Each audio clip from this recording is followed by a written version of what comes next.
I do realize I've been 3 days late in giving you my reaction to Christopher Nolan's brand new film, Oppenheimer, simply because there have been so many other news stories floating around in terms of woke Hollywood at the moment. I had to give those my attention. But now, without further ado, folks, I'm going to give you my reaction to Oppenheimer. Take it away, Christopher, baby. Nikolai! Jill Valentine, be mine. Oh. Carlos, respond. Yes, I'm here. Yeah, what's up? We didn't make it. The train derailed. Derailed? Was anyone hurt? No, everybody's... Only my pride. Kyle, what the... Jill.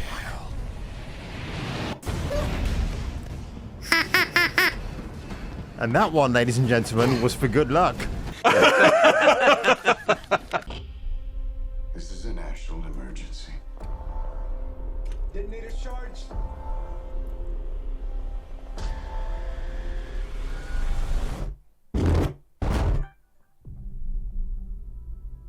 The man himself.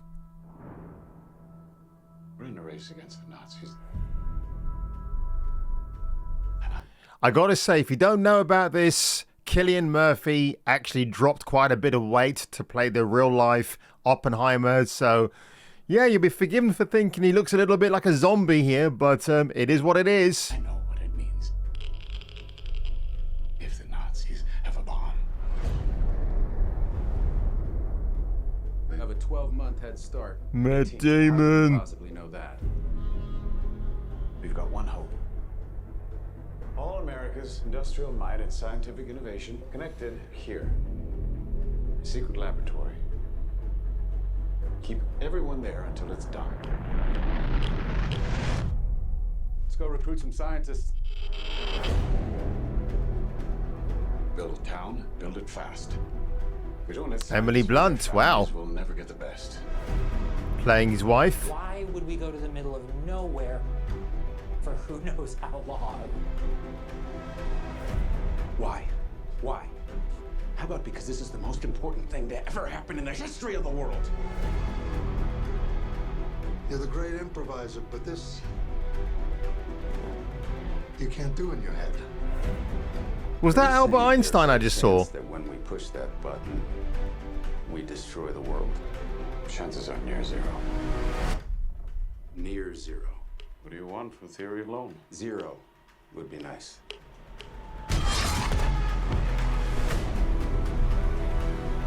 This is a matter of life and death.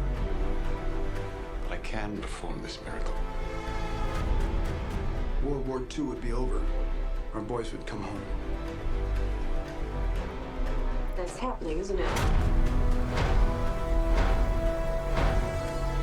The world will remember this day. Our work here will ensure a peace mankind has never seen.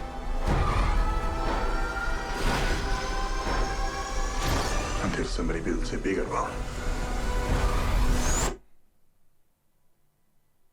You are the man who gave them the power to destroy themselves. And the world is not prepared. Kenneth Branagh. Robert Downey Jr. Wow. Holy shit.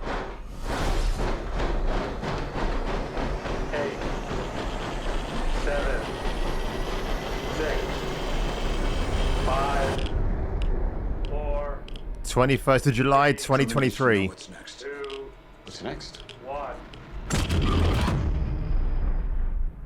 And apparently, Christopher Nolan actually recreated a nuclear bomb explosion. So I'll just give you a little bit of a quick history lesson regarding Oppenheimer, because even I didn't know much about the man at this point. Here we are, ladies and gentlemen. J. Robert Oppenheimer served as the director of the Los Alamos Laboratory during World War II and is often credited as the father of the atomic bomb. So we shall say no more about that, and I think they're saving the best parts for the film, obviously, because again, shot with IMAX film cameras. They're very noisy cameras. Christopher Nolan does love that type of technology in 70mm, 35mm, and of course IMAX film. Now, what's really interesting about this movie from Nolan, it's his first foray with Universal Pictures, because after the debacle that was Tenet, the way Warner Brothers disrespected Nolan and decided to stream that film in tandem with the on-screen release in cinemas, because Christopher Nolan is very, very old school.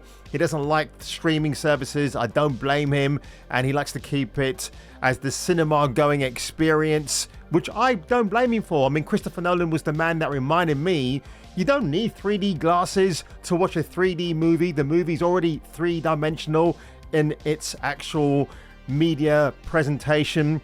But of course, if I'm watching Busty Babes 3 and it's in 3D, I might forfeit that argument just to wear the goggly eyes.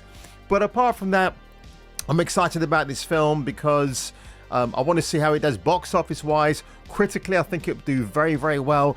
And when I say that Christopher Nolan is old school, you remember the films from the late 70s, the big budget blockbuster disaster movies.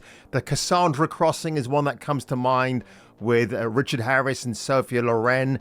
And even though the film might not have lived up to those expectations, people were drawn by the star power of the actors and actresses in those films.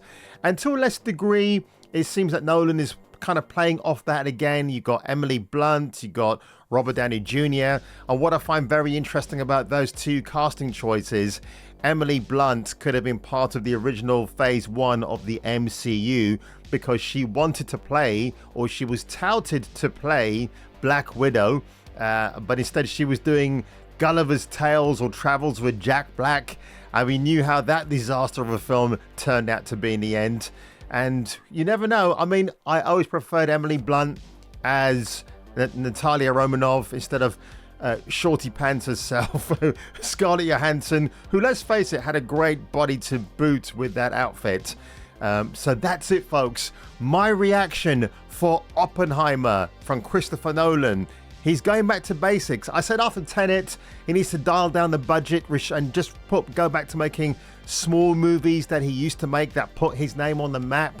And I'm hoping that somehow that Oppenheimer will get him back in there. And who knows, man? I've never missed a Christopher Nolan movie on the big screen, so I'm not making an exception with this one either. So on that one, folks, if you enjoyed my reaction today to Oppenheimer, leave a comment below. Slap that subscribe button for more videos like this. And if I were you, and if you were me, and if I stopped slapping that keyboard below me, I will catch you on the next video. Run for